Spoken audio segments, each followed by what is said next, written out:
It looked like a tiny silver drop entering the sky, but in no time, it became humanity's worst nightmare. We knew the world would not be the same. Few people laughed. Few people cried.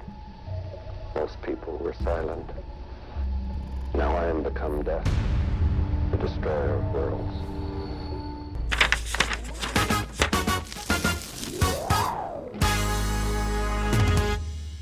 The buzz and release of possibly Christopher Nolan's finest work, Oppenheimer, has resurfaced one of the darkest times in humanity, the bombing of Hiroshima and Nagasaki. And it was on this very day, August 6, 1945, when the atomic bomb was dropped on Hiroshima. I'll be taking you through the story of the Manhattan Project that birthed these atomic bombs, how Japan didn't surrender in the war, and finally, why the US launched the worst atomic attack known to humanity.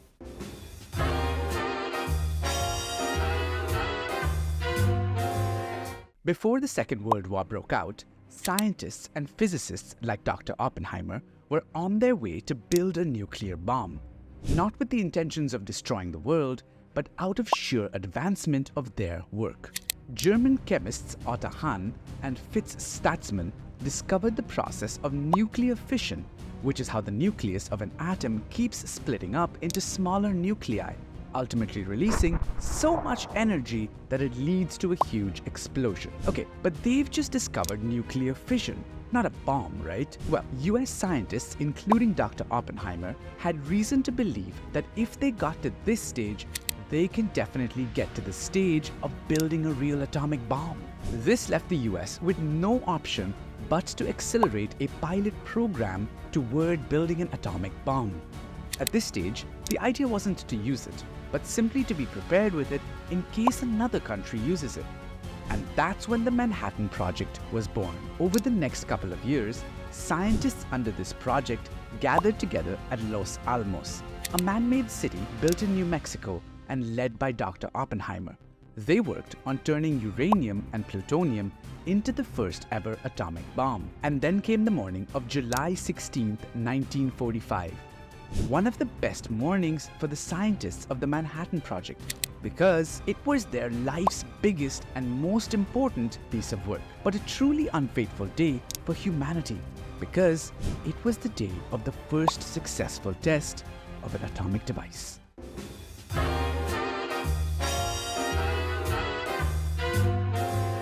The site where the successful atomic bomb was tested is known as the Trinity Test Site, and by the time the Trinity test went through, the Allied powers had already defeated Germany. So the fear that the US had about Germany building an atomic bomb and destroying us didn't really exist now. But there was one other country that vowed to fight: Japan. So the US was like, okay, we'll give you one last chance, Japan. Surrender and we'll not destroy you. Japan, however, rejected the demand for surrender.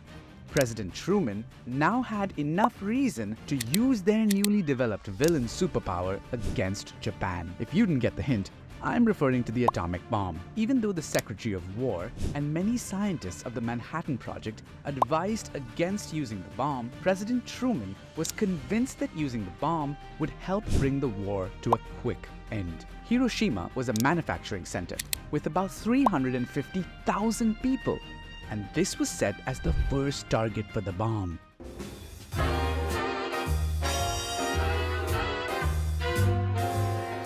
Why Hiroshima and why Nagasaki? Did the US just inky-pinky-ponky and pick these cities? Was there a solid reason? Well, there were a couple of reasons. Firstly, for Hiroshima, it was one of the few cities that did not have an Allied prisoner of war camp. Secondly, it also had military forces and factories, all of which could easily be destroyed.